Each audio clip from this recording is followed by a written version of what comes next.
Hello everyone and welcome back to a new video. I'm really excited to share this video because it's the first indoor session video that I will have posted on my channel since before the pandemic.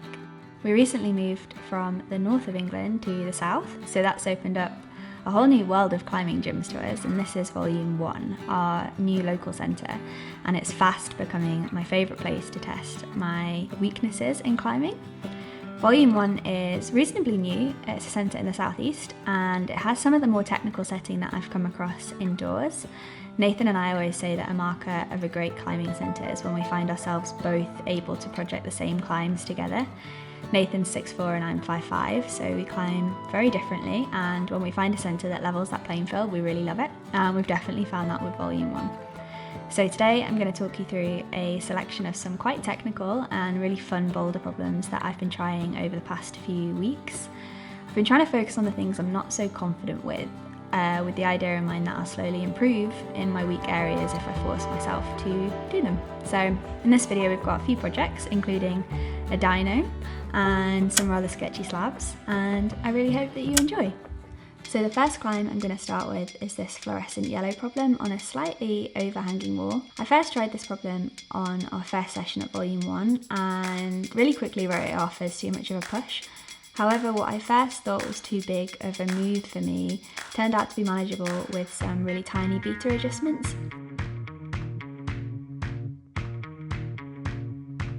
It took me a really long time to work out how to close the gap between those crescents that you can see and the crimp that you can see me reaching for on the left here. So you start on these dual texture rings with a right toe pushed into this hold and a left toe flagging. I actually found this foot really slippy and popped off a fair few times, so every time I pulled on I was half expecting to fall off at any second, but once I got hold of that higher ring I could progress quite nicely through the moves until I reached this duo of sloping crescent holds. There's a little screw on the lower of the two which felt pretty good to match on, so I used that to go up with my right hand to the next crescent, but sadly this doesn't have a little screw on and it felt a little bit awkward to hold. Here was where it got a little tricky for me. All of my weight was pulling me to the right because of the way I was gripping that top crescent hold, and I generally try placing my left toe on this angular volume to try and pull my weight back, and then I'd try dropping my right foot off to bring it underneath me so I was kind of lay underneath the holds to gain the next left hold.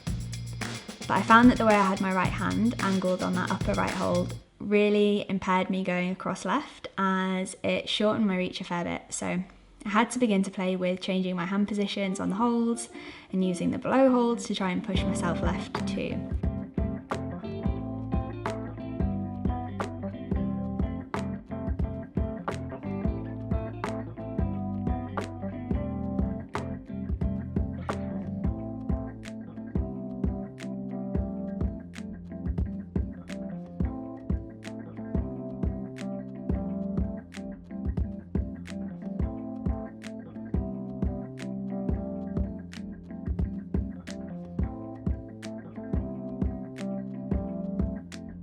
I also played with trying to use my right leg to push against one of the lower foot rings, but that felt pretty flexible, and I was really aware of the smooth texture on the tip of that dual texture ring hold, so I was worried about weighting it too much and slipping off.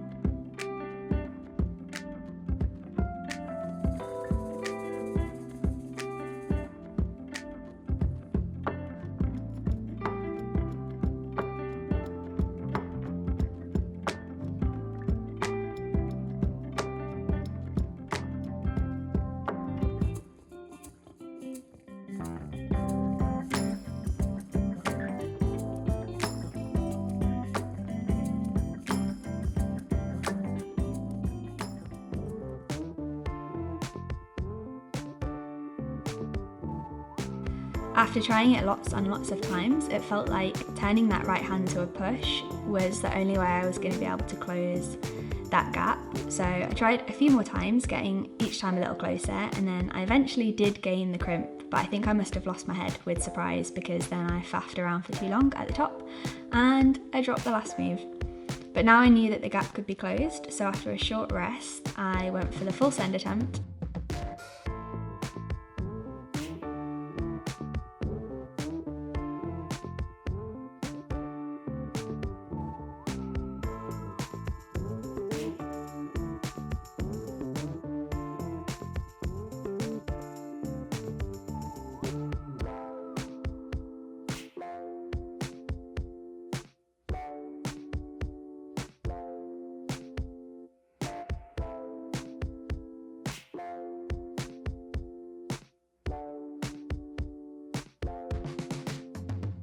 Panicking again, but then spotting or remembering the small hold that I'd used to balance myself going left, and that could be used as an undercut now to stabilise me for the top.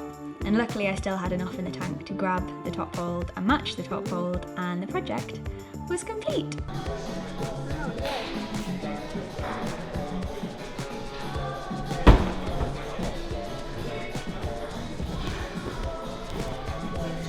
The right hand around the volume, that rather than try to go to the top hold like that.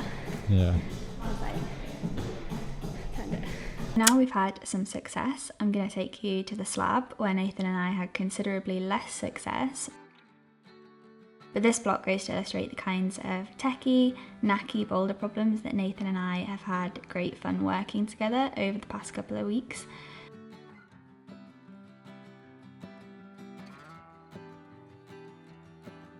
So this red climb flows really nicely through a slab, moving right and then left on some rather dainty feet and some fairly friendly smears on volumes. You have quite nice holds for your hands until you get to this guy, which you can only really use to shift your balance. You can get a little bit of purchase on it, and you can see Nathan and I both really trying to make that work as a decent hold to pull on, but I think the secret to this climb is not relying on that hold so much as something to pull on, but using this right hand as a push more to get yourself balanced enough to match your feet, and then go out for the side of that volume on the left there with your left toe as a kind of toe hook or heel hook if your legs are long enough. This position does feel pretty precarious though, and combined with getting your left toe up high, you feel like you're surely going to wobble off or lose your right toe as you kind of bring it into a tiptoe. But once you do have your left toe secured, and it doesn't feel that secure, you have to commit to a kind of pistol squat pop for the sloped top hold, and I haven't been able to work up the courage to properly try that yet and keep on bailing onto this smaller jug here. There's a black climb just to the left of this, which looked a little bit more friendly, so we tried that instead. It climbs pretty straightforwardly with what I found to be quite a tricky catch on a step through, and then a move that I really enjoyed, which was this high left foot, and you get all bunched up like so and head out for this domed hold out left. Then you're wanting to go back out right for this dual textured oval hold up here, making sure not to lose your left toe around the arete as you're pushing.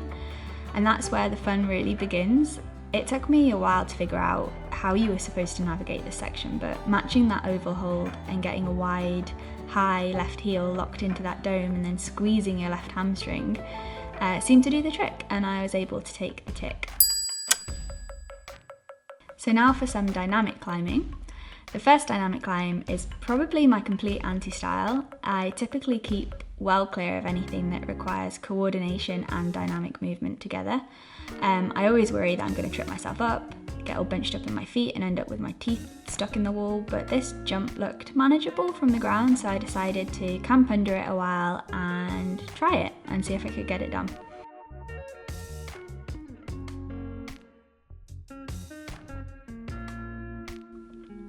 I did it pretty hesitantly, but I was really pleased with my perseverance on this one, and the top moves were really fun also.